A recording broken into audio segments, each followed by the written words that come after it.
Olá, está começando o Pauta Aberta dessa quarta-feira, 1º de setembro. Eu sou Fabrício Binder e te faço companhia a partir de agora com as informações do Departamento de Jornalismo da TV Evangelizar.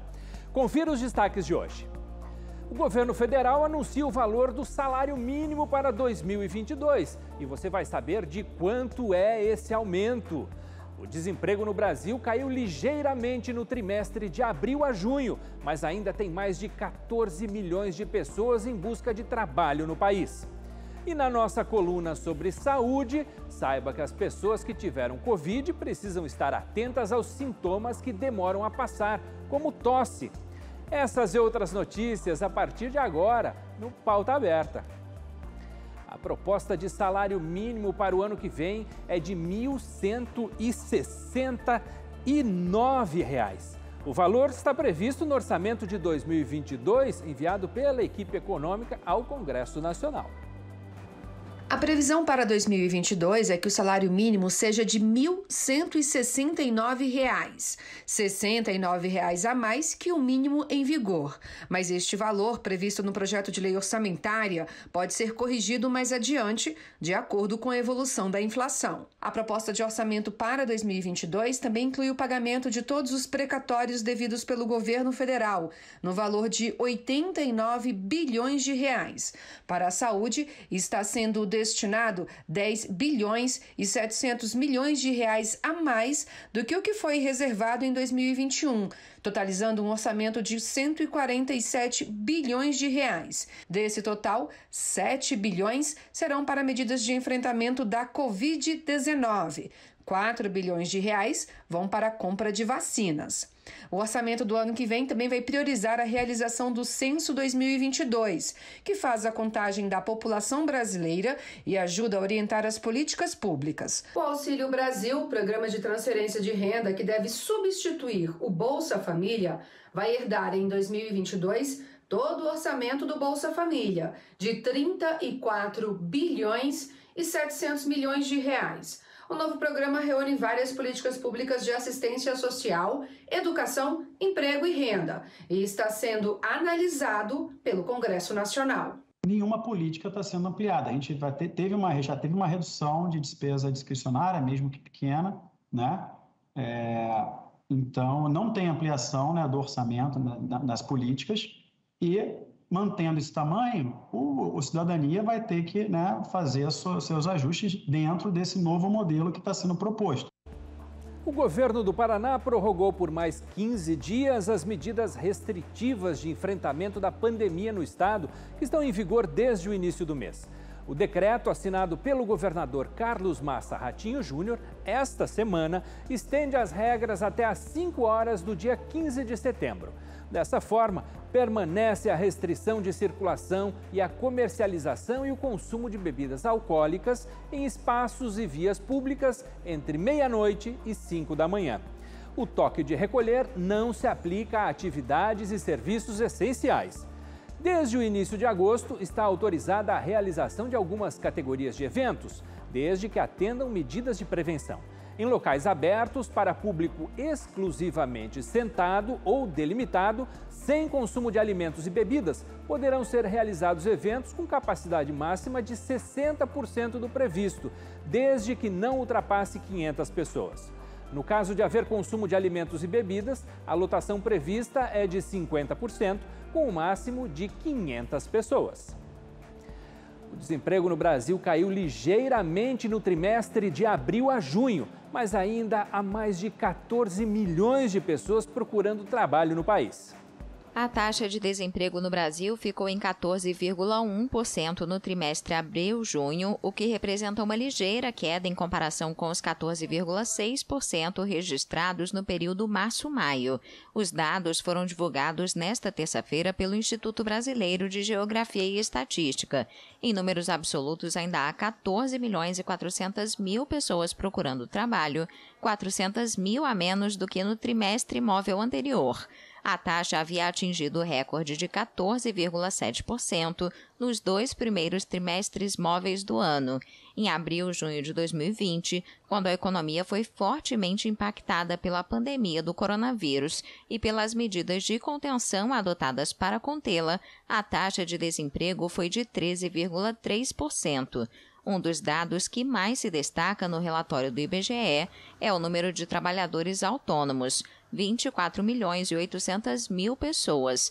O número recorde representa um acréscimo de mais de 1 milhão de pessoas em relação ao trimestre anterior, quase metade dos empregos criados. Analistas afirmam que a ligeira melhora no mercado de trabalho da maior economia latino-americana se deve, em parte, ao avanço da vacinação para conter a pandemia do coronavírus. As agências do Instituto Nacional do Seguro Social, INSS, passam a contar com uma supervisão periódica do retorno ao atendimento presencial. O primeiro ciclo de supervisão deve acontecer entre os dias 1º e 31 de outubro. As ações serão bimestrais com duração de 30 dias cada. Enquanto houver a pandemia, funcionários do INSS vão atuar durante o horário de atendimento ao cidadão, verificando os fluxos e procedimentos realizados pelos servidores e segurados. No início da pandemia, em março do ano passado, todos os serviços do INSS que eram realizados presencialmente foram suspensos.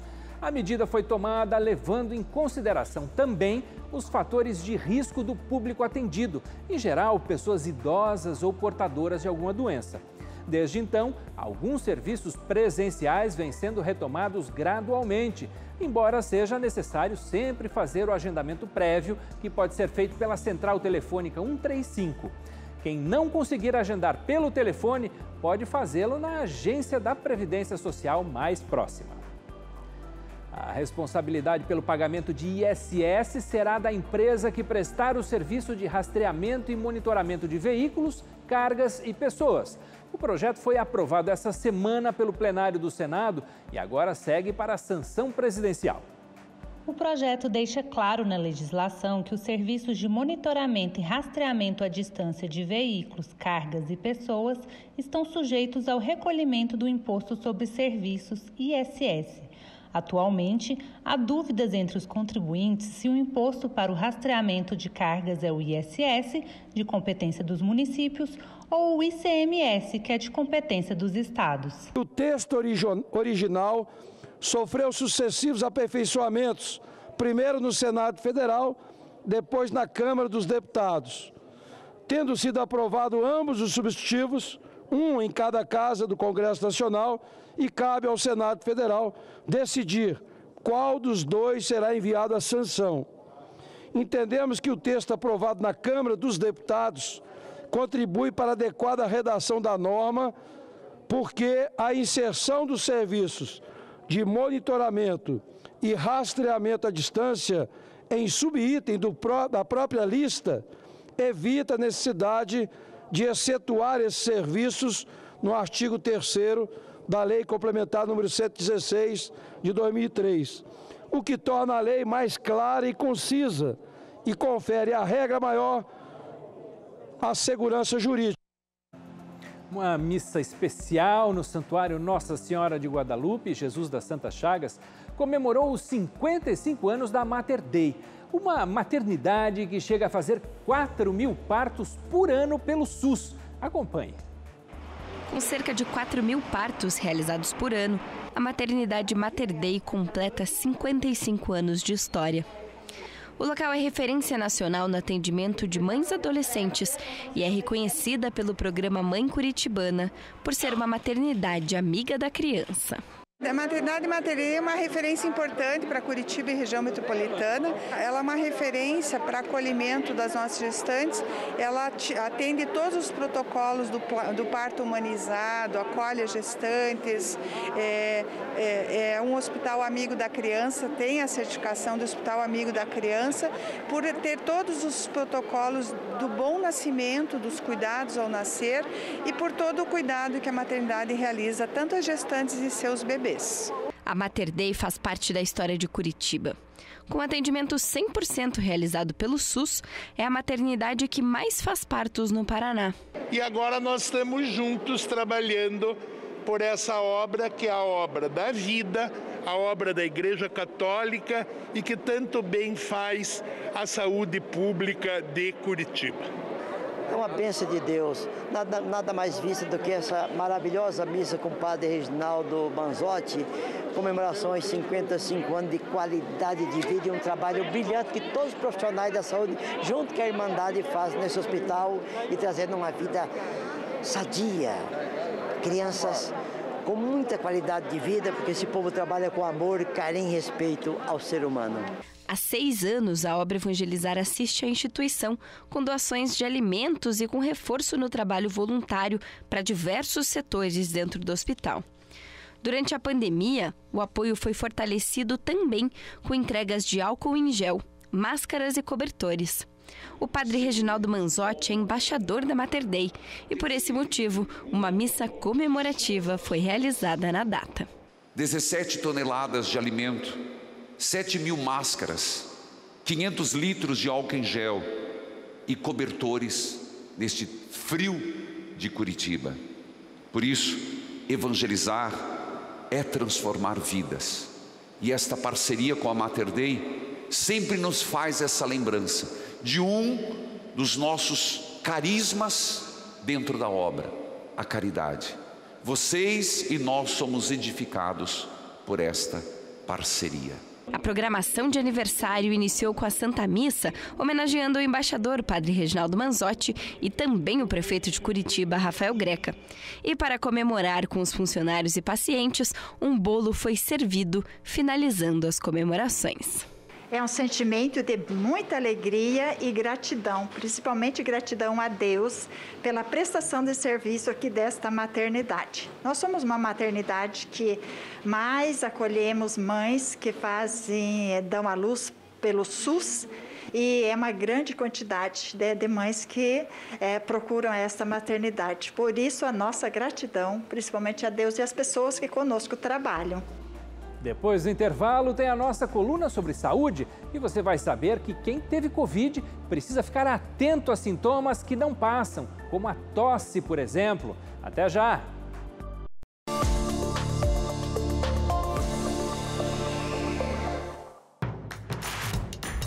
Não perca mais nenhum vídeo da TV Evangelizar. Inscreva-se!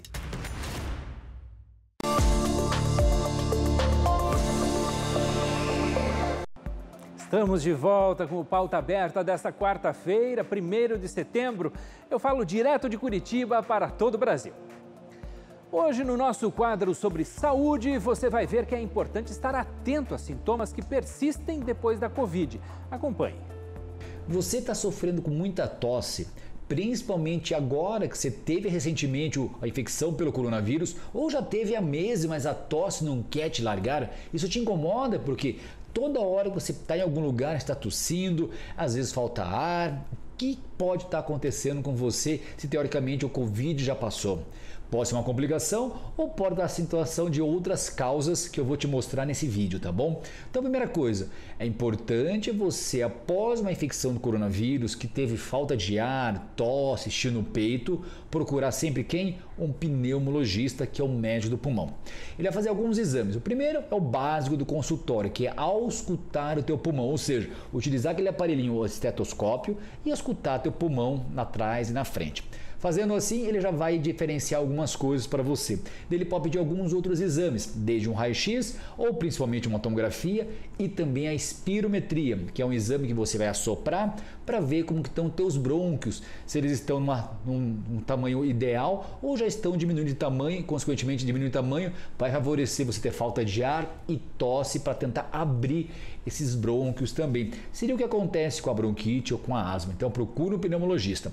Se você observa que ou já foi no pneumologista, está tudo ok, mas observa que os seus sintomas de rinite pioraram agora ou começaram o sintoma de congestão nasal, ou seja, nariz entupido, coriza e fica uma secreção que goteja por trás, daí vale a pena procurar teu médico otorrino. Por que está acontecendo isso? Porque pode, após um quadro viral, que é o coronavírus, dá uma rinite inflamatória, infecciosa aqui mesmo. Provoca a secreção e a secreção não somente pode cair para cá, como escorrer para trás na região da garganta.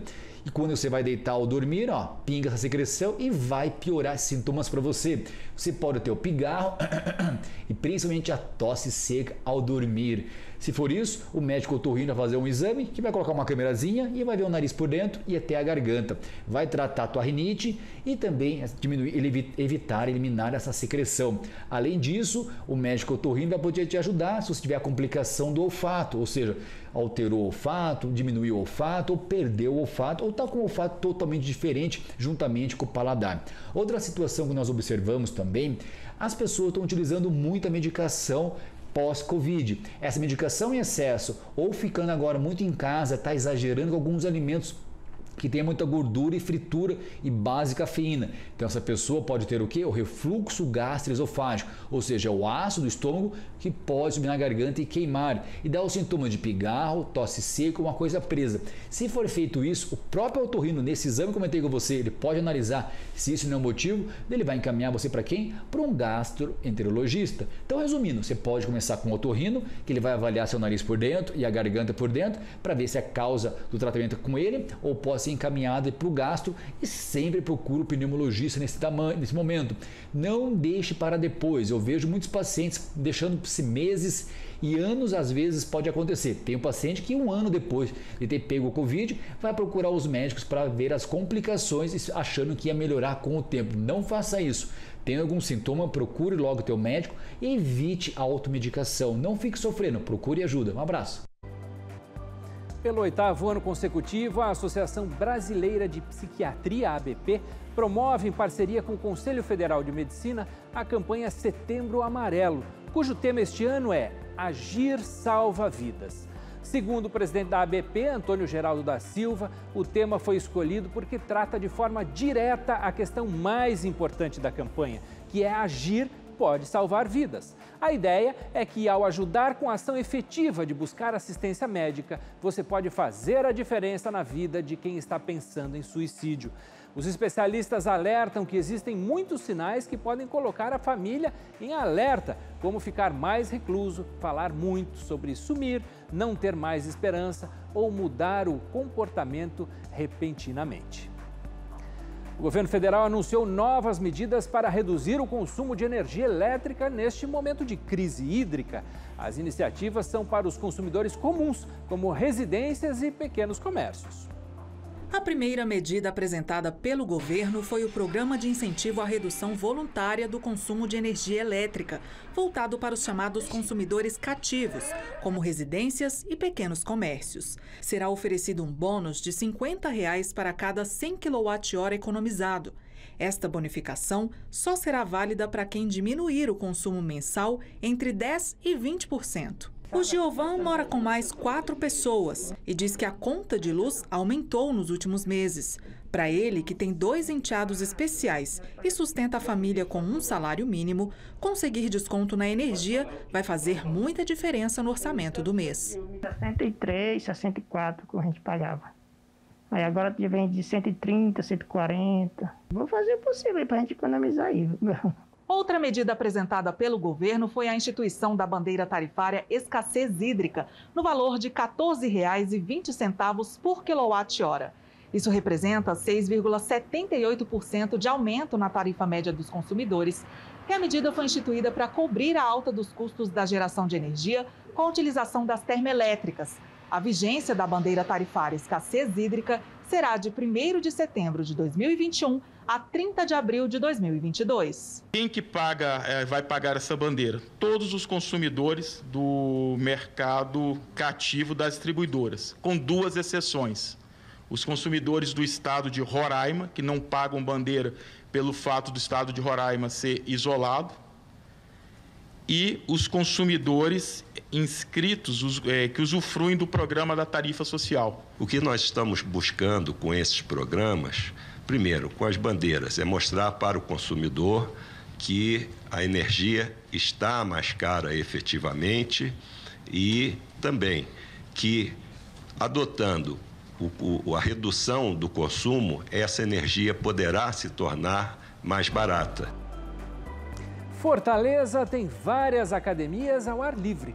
Mesmo sendo locais convidativos para a prática de esportes, é preciso ter cuidado na execução dos exercícios para que o benefício não vire risco à saúde.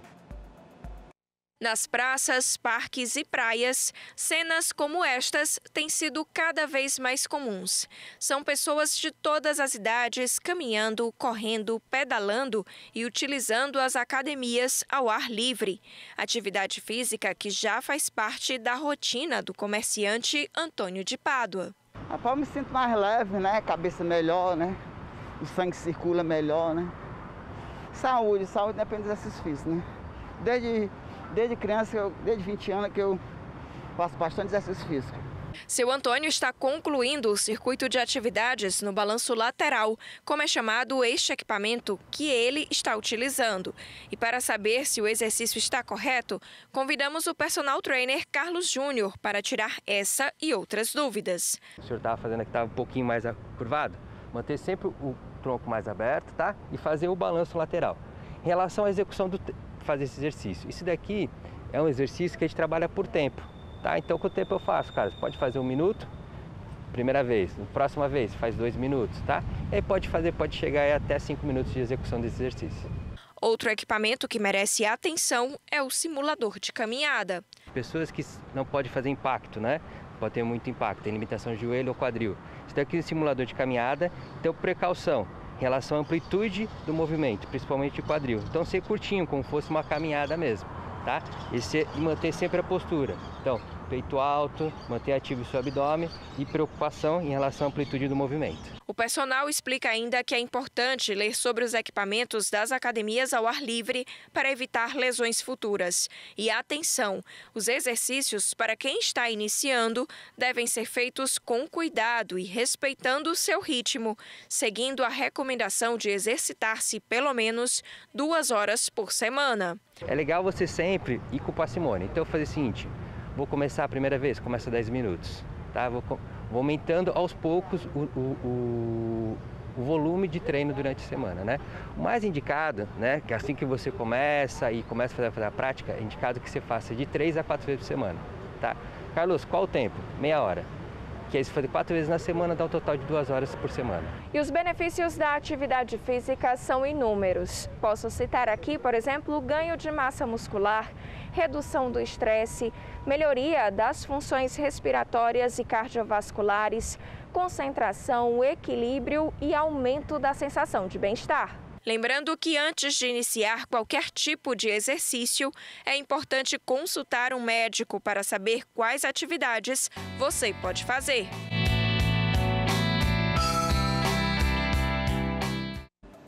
Um projeto no norte do estado do Rio conquistou o Prêmio Mundial de Sustentabilidade de Portos. É o reconhecimento a uma iniciativa que existe desde 2008 e que ajuda a preservar as tartarugas marinhas e o ecossistema local. Mais de 1 milhão de filhotes soltos no mar. Esse é o resultado do projeto Protegendo as Tartarugas, um dos vencedores do Prêmio Mundial de Sustentabilidade da Associação Internacional dos Portos. A realização é do Porto do Açu. São mais de 60 quilômetros monitorados diariamente na cidade de Campos dos Goitacazes, no norte fluminense. Iniciativas como essa permitem que as tartarugas sejam vistas até mesmo aqui, na Marina da Glória, no Rio de Janeiro. Além do salvamento das tartarugas, a iniciativa ajuda na recuperação do ecossistema como um todo.